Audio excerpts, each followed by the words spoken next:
말씀의 제목은 바벨 언어를 흩으신 이유입니다. 바벨 언어를 흩으신 이유.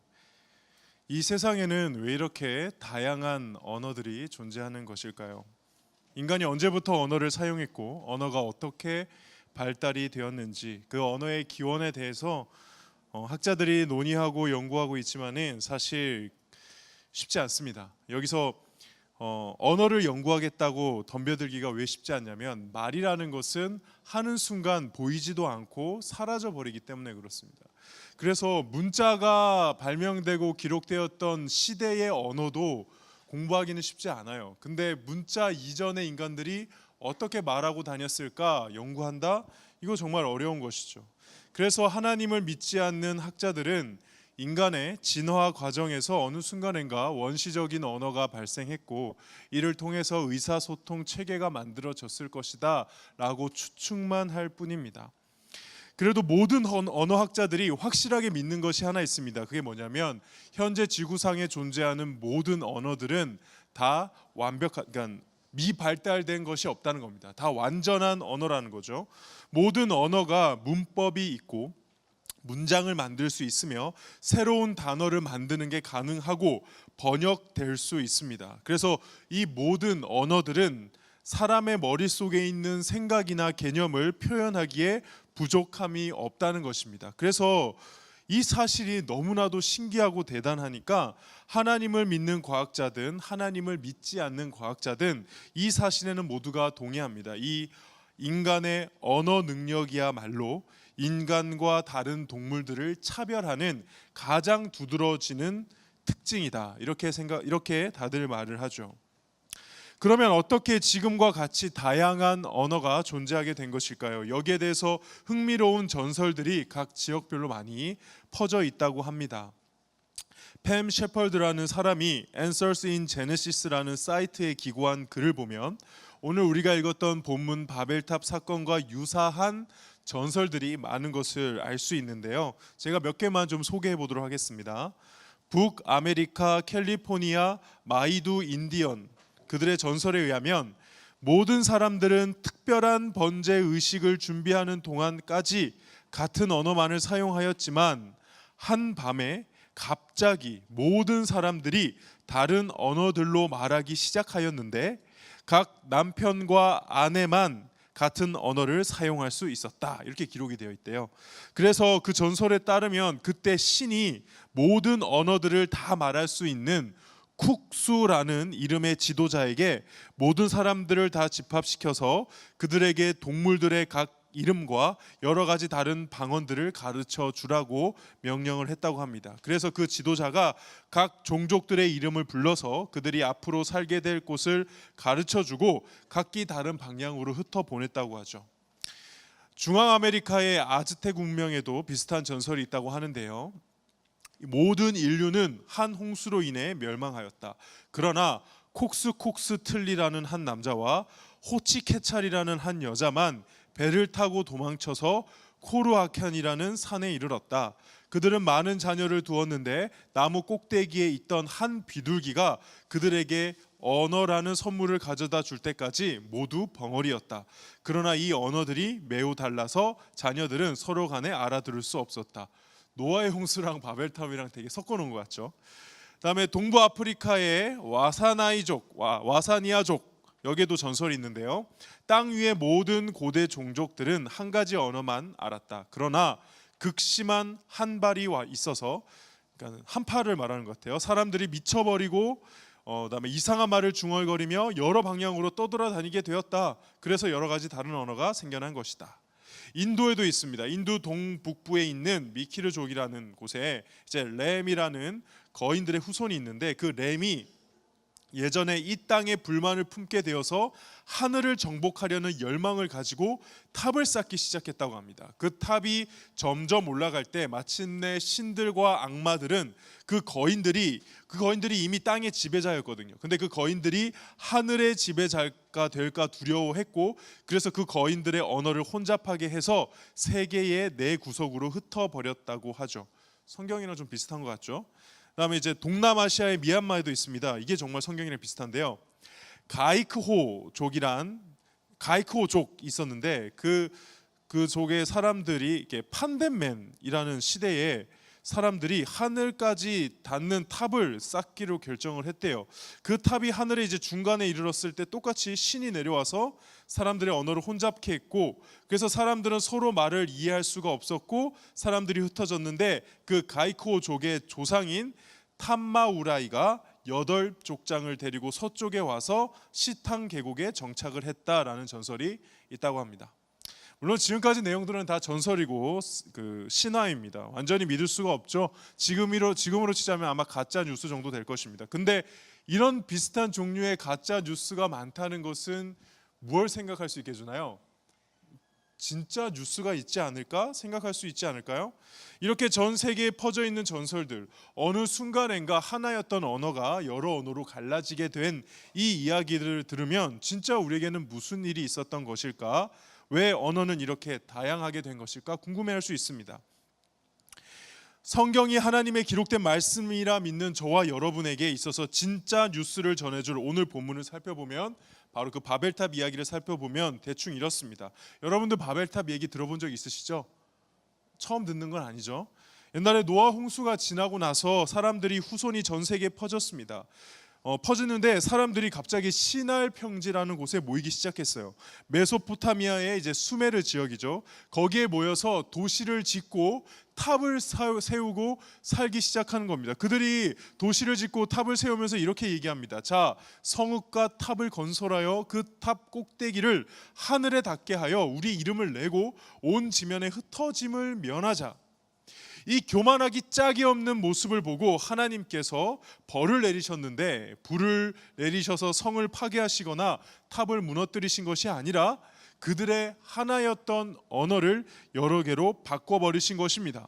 언어가 다른데 어떻게 함께 일을 할 수 있겠습니까? 함께 일하는 것은 고사하고 같이 살기도 힘들죠. 그래서 서로 흩어지게 되었다.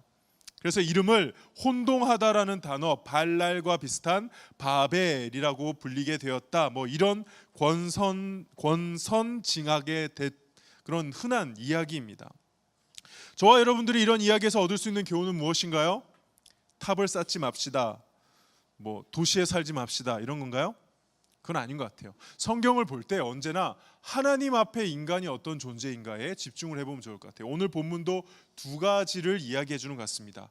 먼저 인간이 했던 말 기억합시다. 자, 성읍과 탑을 건설하여 그 탑 꼭대기를 하늘에 닿게 하여 우리 이름을 내고 온 지면에 흩어짐을 면하자. 이 말에 우리 인간이 어떻게 사는지 두 가지로 알 수 있습니다. 첫째는 자신들의 탑을 하늘에 닿게 하고 이름을 내려는 존재가 바로 우리라는 것입니다. 하늘이 무엇일까요? 우리가 눈에 보이는 하늘을 말하는 걸까요? 아닙니다. 성경에서 하늘은 철저하게 하나님의 영역을 나타냅니다. 우리가 기도할 때 어디에 계신 우리 아버지라고 하나요? 하늘에 계신 우리 아버지. 정말 하나님이 하늘에 계십니까? 그러면 인공위성에 한 번쯤은 보여야 되는 거 아닙니까? 그 하늘일까요? 아니에요. 물리적인 하늘이 아니라 우리는 이 땅에서 살고 있고 하나님은 우리를 초월해서 전혀 다른 영적인 세계에서 살고 있는 초월적인 하나님이다라는 표현으로 하늘의 하나님이라고 하는 겁니다. 그러니까 하늘에 닿게 하겠다, 무슨 말입니까? 하나님의 자리를 차지하겠다.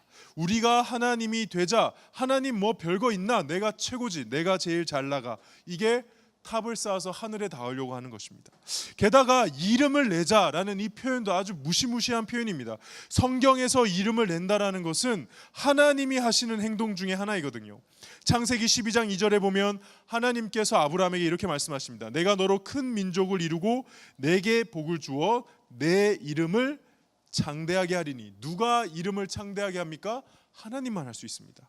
사무엘하 7장 9절에도 나옵니다.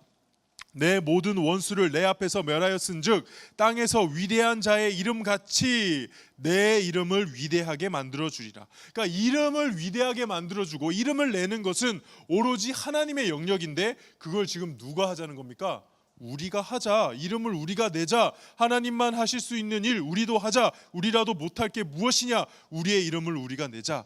이게 바로 바벨탑의 의미입니다. 근데 여기서 되게 재미있는 장면이 등장해요. 한번 5절 보실까요? 5절. 우리 5절 다 함께 읽겠습니다. 시작. 여호와께서 사람들이 건설하는 그 성읍과 탑을 보려고 내려오셨다. 신기한 구절 아닌가? 좀 이상하지 않나요? 하나님이 계신 곳에서 성읍과 탑이 안 보일까요? 하나님은 영이시고 하나님은 계시지 않는 곳이 없으신 분이신데, 사실 탑과 성읍을 지을 때 하나님 그 옆에서 다 보셨을 텐데, 굳이 오늘 말씀은 그 성읍과 탑을 보려고 내려오셨다고 해요. 마치 이것만 보면 하나님은 인간이 만드는 저 그 탑과 성읍에 보다 저기 멀리 계셔서 모르고 계시다가 저 뭐야? 그러고 보고 내려오신 것 같아요. 그런 내용일까요? 아니에요. 이거는 진짜 이 의미가 중요해요.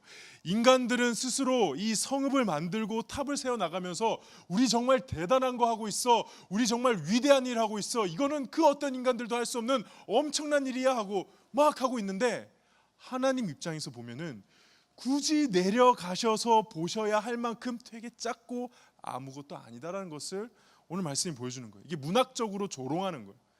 하나님 입장에서 보면은 이미 하나님 다 알고 계시고 그 자리에 다 계셨지만 저거 만드는 게 자기네들은 참 대단한 것이라 자랑하고 있는데, 천국에서 보면, 하나님의 시각에서 보면은 정말 눈에 보이지도 않는 작은 것, 그래서 내가 직접 저기까지 가야지만이 볼 수 있을 만큼 하찮은 것이 이 바벨탑이라는 것입니다. 저와 여러분들은 한번 주위를 둘러봤으면 좋겠습니다. 이 세상을 자세히 한번 관찰해 보세요. 진짜 이 바벨탑을 추구하면서 살고 있지 않나요? 무언가 되게 열심히 살고 있는데, 그래서 그게 정말 대단하다고 생각하고 추구하고 쫓아가고 있는데 사실 별거 아니죠. 굳이 하나님의 편에서, 천국의 시각에서 볼 것도 없습니다. 시간이 지나고 한참 뒤에 흘러서 봐도 그때 내가 왜 그렇게 거기에 목숨 걸고 아등바등하며 이거 아니면 안 된다고, 이거 안 하면 큰일 난다고 대단한 것처럼 하면서 살았는지 나중에 지나고 보면 아무것도 아닌데. 얼마 전에 제가 TV 프로그램에서 제 가슴을 뭉클하게 했던 장면을 본 적이 있습니다. 얼마 전이었습니다. 무한도전에서 H.O.T가 재결합을 한 겁니다. 우리 학생들 아무도 모르잖아요. 아무 감정 없죠. 그러니까 여러분들은 다 H.O.T가 해체하기도 전에, 해체하고 나서 태어난 사람들이고 H.O.T를 이렇게 못 봤잖아요, 그죠? 목사님은 H.O.T, 제가 중학교 때 H.O.T가 나왔고 중고등학생 때 H.O.T가 목사님 친구인 자매들의 거의 절대적인 존재로 있을 때 살았던 사람인데, 제가 봤을 때는 여러분들이 지금 좋아하는 아이돌은 제가 보기엔 엄밀히 말하면 아이돌이 아니에요. 물론 춤 훨씬 더 잘 추고요, 노래도 훨씬 잘하고 세계적으로 경쟁력 있는 아이돌이라는 걸 인정하는데, 아이돌이 무슨 의미죠? 단어가 우상이잖아요. 그러니까 지금은 아이돌들이 되게 멋있는 예쁜 상품 같아요. 되게 진짜 보면 너무 그냥 인형 같고. 근데 그때 아이돌은, 이 H.O.T는 진짜 우상이었어요. 경배의 대상이었고 예배의 대상이었고, 부모님이 말해도 안 듣고 목사님이 말해도 안 듣지만 우리 희준이 오빠가 얘기하면 들었던 모든 청소년들의 진짜 절대적인 존재였죠. 그래서 박지선이라는 그 개그우먼도 고려대학교를 갔잖아요. 왜 갔댔죠?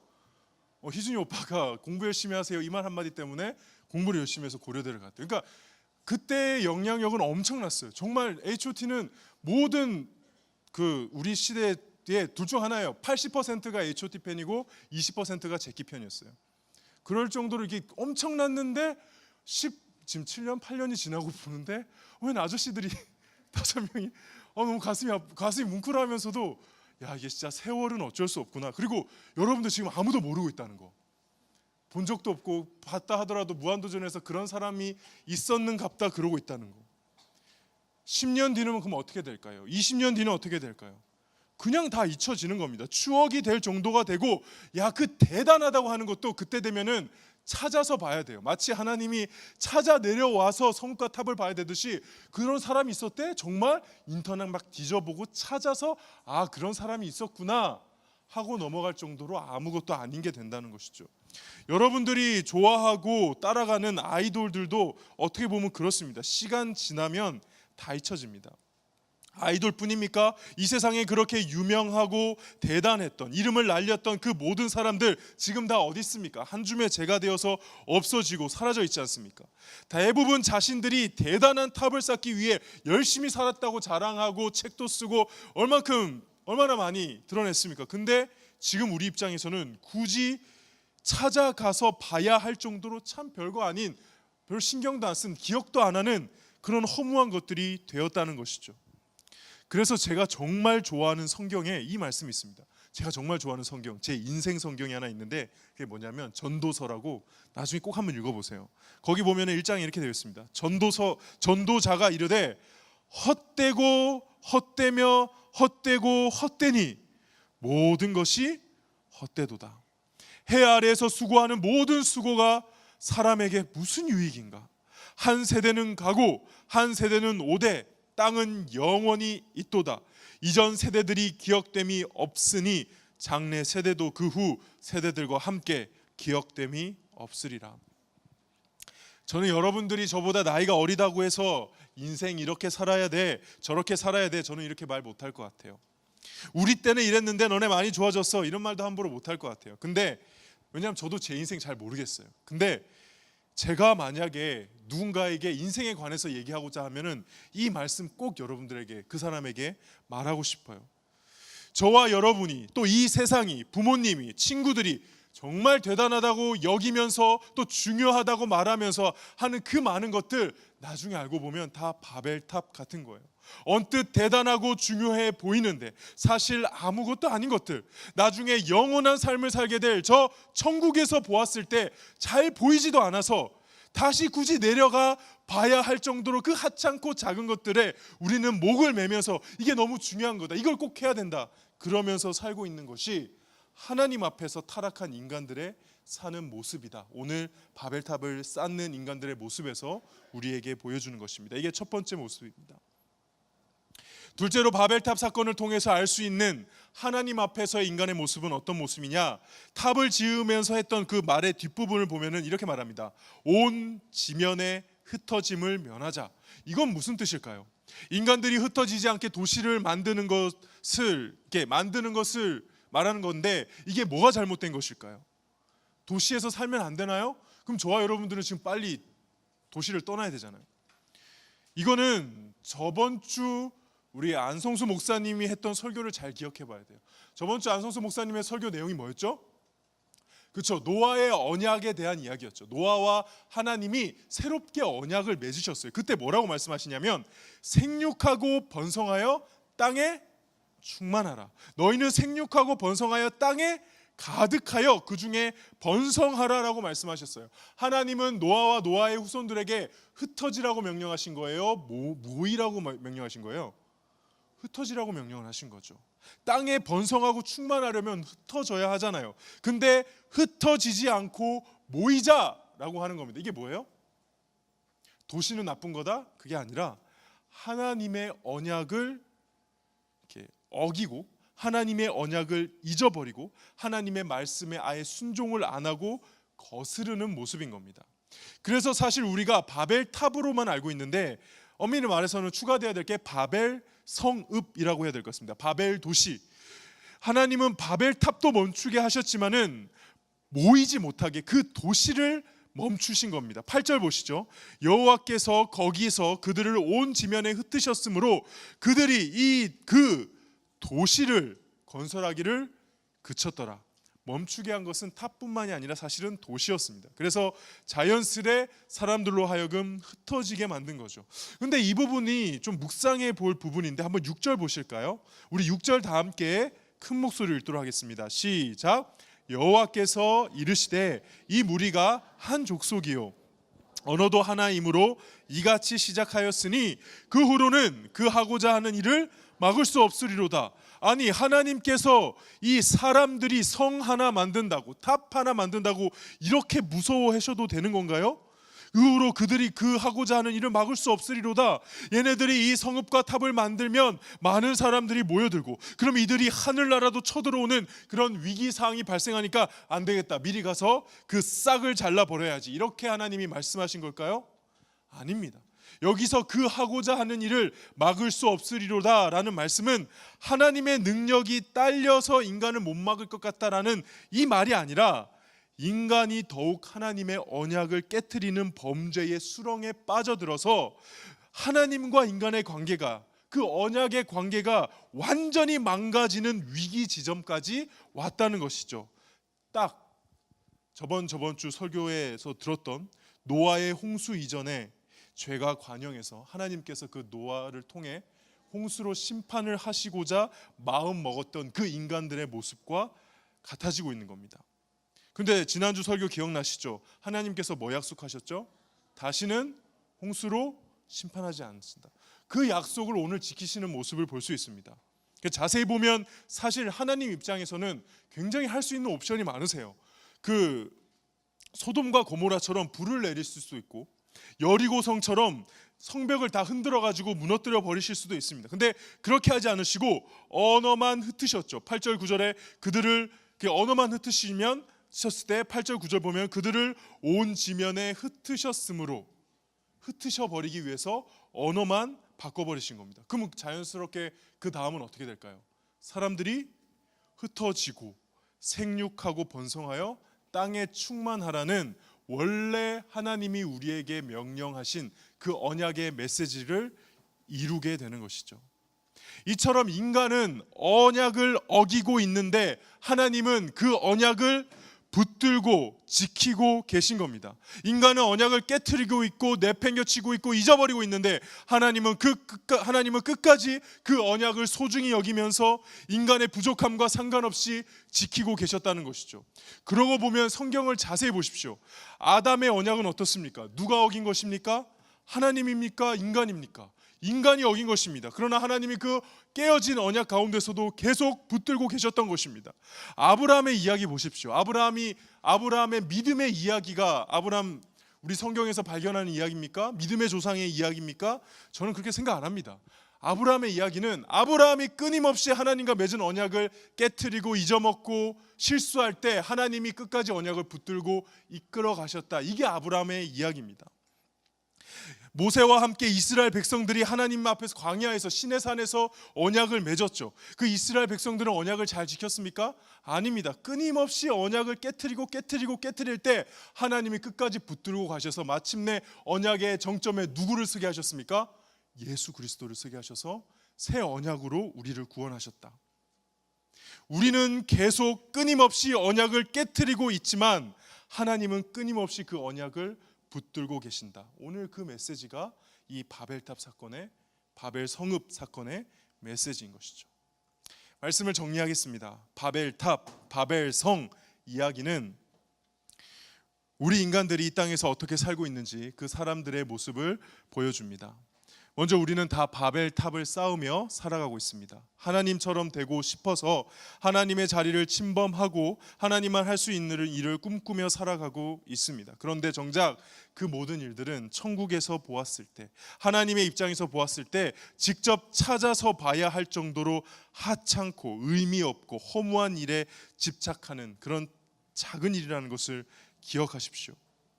물론 이 설교를 듣고 나서도 삶의 현장에 들어가면 여전히 우리는 바벨의 탑을 쌓을지 모릅니다. 아마 저도 그럴 것 같습니다. 목회자지만은 설교할 때 얼마든지 바벨탑 쌓을 수 있다는 거 오늘 본문을 통해서 참 깨닫게 됩니다. 근데 그게 우리들입니다. 두 번째는 하나님과의 언약을 깨트리면서 우리는 살아가죠. 심지어 하나님이 우리가 깨트린 언약을 뒷수습해 주신다 하더라도 우리는 언제나 또 그 언약을 잊고 멋대로 살아가려 합니다. 우리에게는 애초 하나님과 언약을 맺고 살아갈 수 있는 능력이 없어 보입니다. 유일하게 그 능력이 있었다 할 수 있었던 아담도 그것을 내팽겨 쳐버렸죠. 어쩌면 우린 정말 하나님의 백성이 절대 될 수 없고 될 능력도 자격도 없는 자였던 것입니다. 그게 원래 우리의 모습입니다. 그런데 저와 여러분이 만약에 예수를 믿고 구원을 받아 소위 말해 하나님의 백성이 되었다라고 고백할 수 있다면 바로 우리는 이 지독한 모습에서 받은 구원임을 잊지 말아야 합니다. 예수를 믿는다는 것이 무엇일까요? 그냥 천국만 가면 장땡입니까? 그게 아닙니다. 바벨탑을 쌓지 않고는 살아갈 수 없는 인생, 하나님의 언약을 언제나 깨트리며 사는 그 인생이 바벨탑을 보지 않고 천국을 바라볼 수 있는, 하나님의 언약을 내 삶 가운데 하나씩 회복해 갈 수 있는 그 하나님의 백성이 될 수 있게 된다는 것이 바로 예수를 믿는다는 것입니다. 여러분들 예수를 믿으십니까? 예수님을 믿고 하나님의 백성이 되셨습니까? 부디 그 언약의 백성의 자리에, 그 초청에 응하실 수 있기를 주님의 이름으로 축복합니다. 우리 함께 찬양하면서 기도하며 나아가겠습니다.